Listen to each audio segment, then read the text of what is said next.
नमस्ते। हिंदी की इस YouTube क्लास में एक बार फिर से आप लोगों का स्वागत है।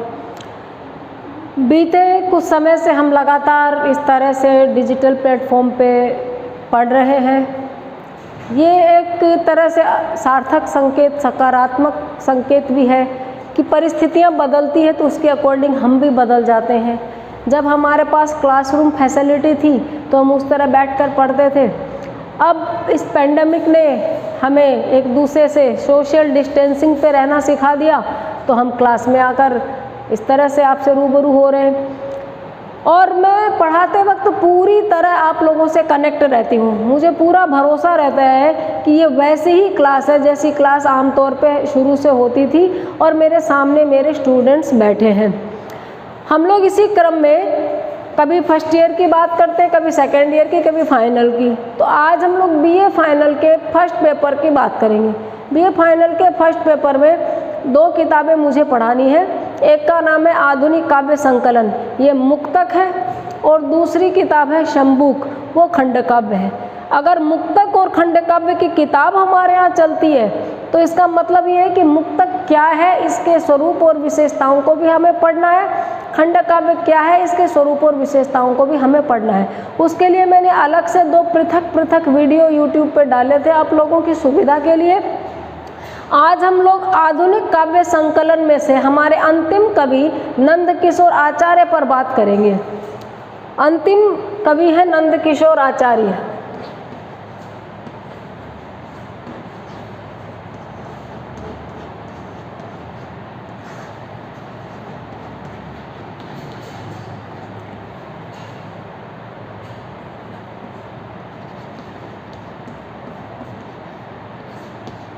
नंदकिशोर आचार्य का जन्म राजस्थान के बीकानेर जिले में 31 अगस्त 1945 को हुआ था।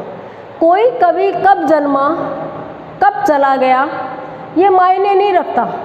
जब तक वो रहा उसने क्या किया, ये चीज़ें मायने रखती है। तो सौभाग्य की बात तो ये है कि नंदकिशोर आचार्य अभी तक हमारे बीच में है, हमारे साथ हैं, लिख रहे हैं। चूरू के लोहिया कॉलेज में राष्ट्रीय सेमिनार में मेरी उनसे मुलाकात भी हुई थी।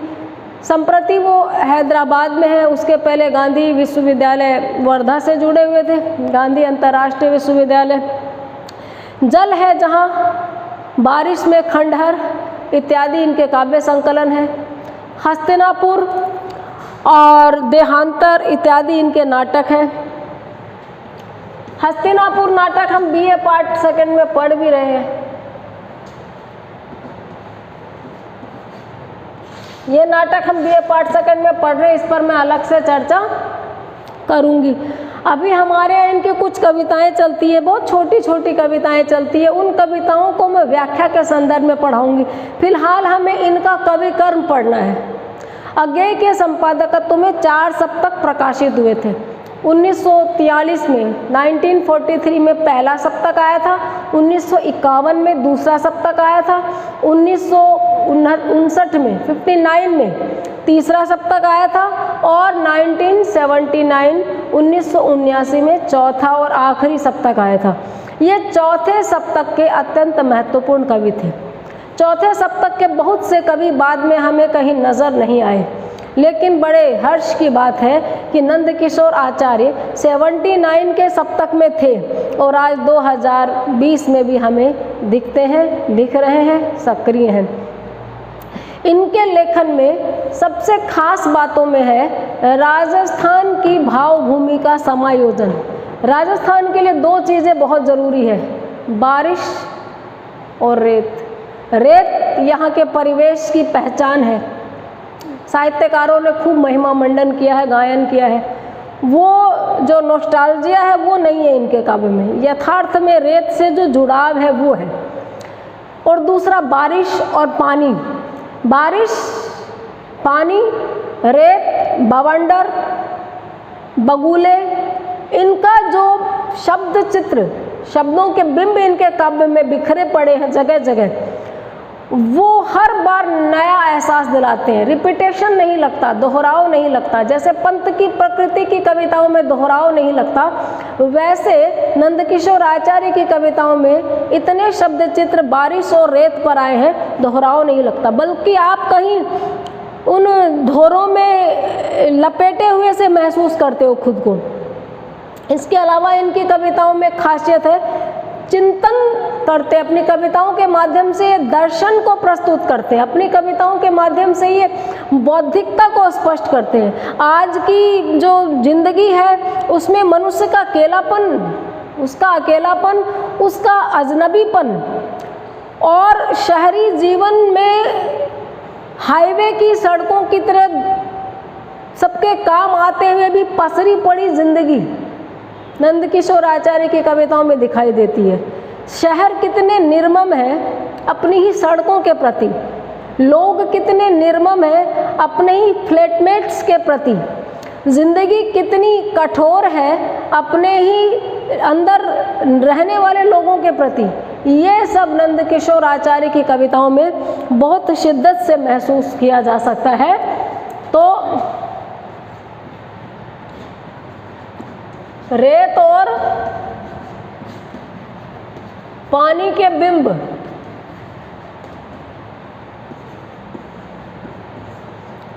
दर्शन का तत्व,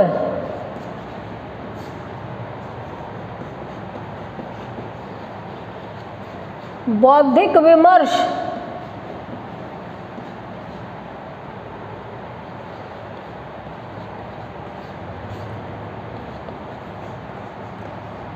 शहरी जीवन का खोखलापन,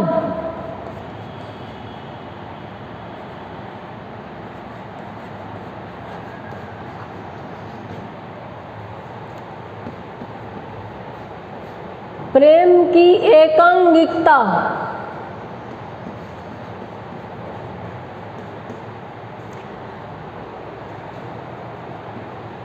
घर के प्रति मोह,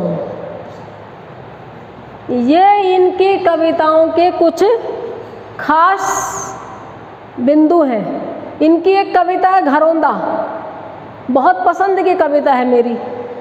उसमें इन्होंने घरौंदा बनाने के प्रति ही अपनी कसक को व्यक्त किया है कि मैं कभी वो बना पाऊंगा कि मेरे हाथ में रेत रह जाएगी सिर्फ। एक इनकी कविता कुछ भी नहीं, वो जीवन की व्यर्थता को स्पष्ट करती है, बस थोड़ी सी छायावाद से अलग दृष्टि है। छायावाद में जो वेदना है वो वायवीय भी लगती है और कहीं कहीं बहुत अधिक गंभीर लगती है, लेकिन इस व्यर्थता में हम किसी और को नहीं, स्वयं को पाते हैं। आज के मानव का जो अभिमन्यु का रूप हो चुका है, जो वो चक्रव्यूह में घिरा हुआ है, जिस तरह से उसको घर में सुविधाओं के बीच भी दम घुटता है, कई बार वो बता नहीं पाता कि वो प्रॉब्लम में कहाँ घिरा हुआ है। उसके पास संसाधन के नाम पर सब कुछ है, सुविधाओं के नाम पर सब कुछ है, लेकिन नंदकिशोर आचार्य की कविताएं बताती है कि सुविधाएं सुख नहीं है, सुविधाएं आनंद नहीं है।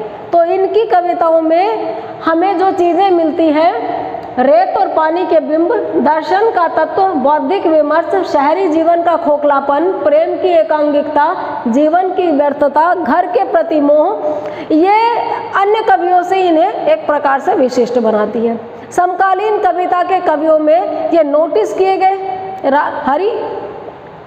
हरीश भादानी के अलावा इनका नाम इम्पॉर्टेंट है, महत्वपूर्ण है, तो इसका मतलब साफ जाहिर है कि इन्होंने लेखन को अपना जीवन बनाया, लेखन को अपने जीवन में उतारा, जीवन को लेखन में उतारा।